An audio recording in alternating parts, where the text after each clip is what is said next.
যখন জ্ঞান ফিরলে নিজেকে চেয়ারে বাঁধা অবস্থায় আবিষ্কার করলাম। কোথায় আছি সেটাও বুঝতে পারছি না।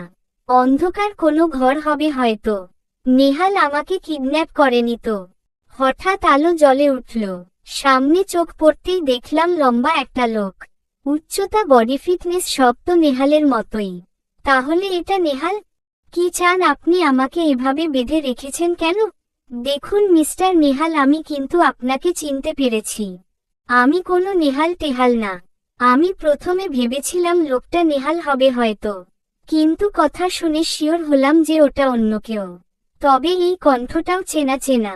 যদি বলি তোর জীবনটা চাই, তাহলে কি দিবি? দেখুন, আমি আপনাকে চিনি না। আমাকে মেরে আপনার কি লাভ হবে? লাভ লোকসানের হিসাব পড়ে।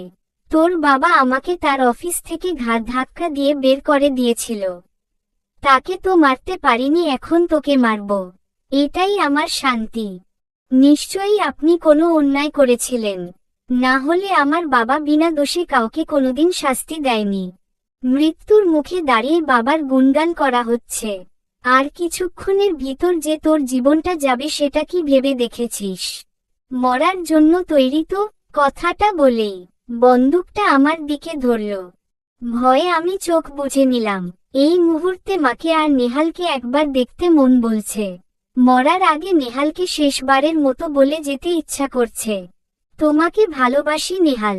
যত ভালোবাসলে তোমার সুখের জন্যে নিজেকে বলি দিতে পারি ততটাই ভালোবাসি। আমি মারা গেলে আমার মায়ের কি হবে? কে দেখে শুনে রাখবে আমার মাকে? টাকা দিয়ে হয়তো জীবন পার করে দেওয়া যায়, কিন্তু আমার মায়ের সুখ যে আমি না থাকলে আমার মা যে বেঁচে থেকেও মরে যাবে। হঠাৎ গুলির শব্দে চেঁচিয়ে উঠলাম। আমাকে কি গুলি করেছে? কই না তো, আমি তো বেঁচেই আছি। তাহলে কি হলো?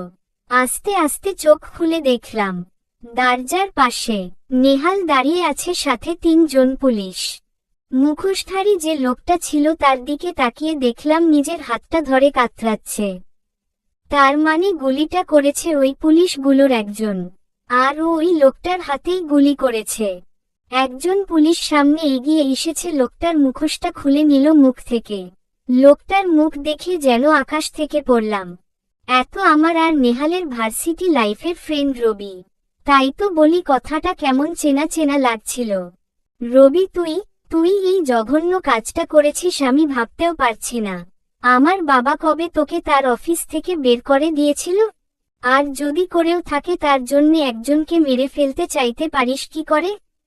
কোথা গেল তোর বন্ধুত্ব? কিসের বন্ধুত্ব? তোরা কোনোদিন আমার বন্ধু ছিলি না। নিজেরা যখন প্রেম শুরু করলি আমাকে বলেই গেছিলি।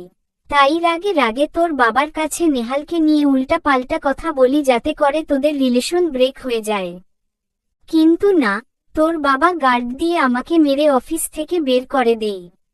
আর বলে আমার মেয়ের জামাই নেহালি হবে। আমি জানি ছেলেটা কেমন, আশা করি ওদের থেকে দূরে থাকবে। তাই তোর বাবাকে মারতে চেয়েছিলাম, কিন্তু পারিনি। পরে তোকেও মারতে চেয়েছিলাম, কিন্তু তোর আগের ঠিকানায় আর তোকে খুঁজে পাইনি। গতকাল তোকে হঠাৎ ফাইল নিয়ে কোথাও যেতে দেখি, তারপর থেকেই ফলো করা শুরু। আজকে হয়তো বেঁচে গেলি, কিন্তু মনে রাখিস সুযোগ আমার হাতেও আসবে একদিন। সেদিন দুনিয়া ছেড়ে চলে যাবি তুই। নেহাল এসে ঠাস করে রবিকে চড় লাগালো। আরে তুই কি মানুষ নাকি জানোয়ার? সাইকোর থেকে গেলি সারা জীবন? ছোট্ট একটা বিষয় নিয়ে একজনকে মেরে ফেলতে চাস? কি শিক্ষা নিয়েছিস সারা জীবন? তোকে বন্ধু বলতেও ঘৃণা হচ্ছে। আর হ্যাঁ, কি বলছিলি যেন? সুযোগ তুইও পাবি তো? হাহা, সেই দিন আর কখনো আসবে না। সারা জীবন তোকে জেলে কিভাবে রাখতে হয় সেই ব্যবস্থায় আমি করব। ওকে নিয়ে যান স্যার। পুলিশ রবিকে নিয়ে চলে গেল। নেহাল আমার চেয়ারের সামনে হাঁটু গেড়ে বসে ধীরে ধীরে বাঁধনগুলো খুলে দিতে লাগল। আমার মাঝে মাঝে মনে হতো নেহাল আমাদের সম্পর্কটা শেষ করে দিয়েছে, এর পিছনে হয়তো বাবার কোনো হাত থাকতে পারে। কিন্তু একই শুনলাম আমি। মায়ের মতো বাবাও রাজি ছিল নেহালের সাথে আমার বিয়ে দিতে। তাহলে কি এমন কারণ ছিল যে জন্য নেহাল আমাকে ছেড়ে দিল? তাহলে কি নেহাল ধোঁকাবাজ? না, আমার নেহালকে আমি এত খারাপ উপাধি দিতে পারবো না। যত কষ্টই পাই না কেন, আজকে তোমার ফোন ট্র্যাক না করলে কি একটা অঘটন ঘটে যেত ভাবতে পারছো? কিন্তু আমার নাম্বার আপনি কিভাবে জানলেন? ইন্টারভিউ দেওয়ার আগে অনলাইনে যে অ্যাপ্লিকেশন করেছিলেন সেখান থেকে। কিন্তু আমার স্পষ্ট মনে আছে যখন আমি ঘরের দরজা খুলি মানে যখন কেউ আমার মুখে রুমাল ধরে আমার হাতে আমার মোবাইলটা ছিল না। তার মানে মোবাইল আমার ঘরেই পড়ে আছে। তাহলে ট্র্যাক করলেন কিভাবে, তাও আবার এত রাত্রে? আমার কথা শুনে নেহাল কিছুটা অন্যমনস্ক হয়ে গেল। পরক্ষণে আবার হাসি মুখে বলল, এখন এসব জেরা করে কি লাভ, তার থেকে বরং বাসায় চলো।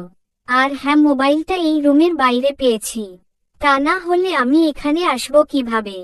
মিস্টার নেহাল, আপনি কিন্তু আমাকে আবার তুমি বলছেন, এটা ভুলে যাবেন না আশা করি। আর হ্যাঁ, এত রাতে একটা মেয়েকে বাঁচাতে এসেছেন, আপনার স্ত্রী কিছুই বলল না? সে কখনো আমাকে সন্দেহ করে না, আমার প্রতি তার অগাধ বিশ্বাস। বাহ নেহাল বাহ, কিভাবে পারো? আমার সামনে জোর গলায় নিজের স্ত্রীর প্রশংসা করছো যে? তাকে করা তোমার এই প্রশংসা আমার এই ছোট্ট হৃদয়টাকে যে ক্ষতবিক্ষত করে দিচ্ছে সেটা কি তুমি দেখতে পাচ্ছ না? তোমাকে তো অভিনয় জগতে নিয়ে যাওয়া উচিত ছিল। মনে মনে বললাম। ভাবনা থেকে বের হলে চলো, চলেন, বাসায় যাওয়া যাক। আমি একলা চলে যেতে পারবো। এখন জীবন বাঁচালাম, না হলে তো এক্ষুনি স্বর্গে চলে যেতেন। আর এখনই ইগো দেখাচ্ছেন? আপনাকে কেউ দাওয়াত দেয়নি আমাকে বাঁচাতে আসতে। মরে গেলেই তো ভালো হতো। রাত্রি। নেহাল, তুমি আমার দিকে এই করুণ দৃষ্টিতে তাকিও না। আমি যে নিজেকে ঠিক রাখতে পারি না। তোমার বুকে ঝাঁপিয়ে পড়তে মন বলে, কিন্তু আফসোস, দেখো তুমি অন্য কারো স্বামী। তোমার সংসার আছে, আছে একটা মেয়েও আছে। আর আমার আছে এক বুক কষ্ট। তোমার এই তাকানোর ভিতর এত আবেগ কেন বলতে পারো? মনে মনে বললাম, এই রাতে নিজের জেদ ধরে রাখা ঠিক না। রাত্রি, প্লিজ চলুন আমার সাথে। নেহাল ড্রাইভ করছে, আমি পাশের সিটে বসে আছি। আচ্ছা মিস্টার নেহাল, আপনি কিভাবে বুঝলেন আমাকে কিডন্যাপ করা হয়েছে? একটা মেয়ের মোবাইলে লোকেশন এত রাতে নিজের বাসাতে না থেকে অন্য কোথাও থাকলে এমন কিছুই তো মাথায় আসবে নাকি? চুপচাপ সিটে হেলান দিয়ে বাইরে তাকিয়ে আছি। জায়গাটা কোথা আমার জানা নেই।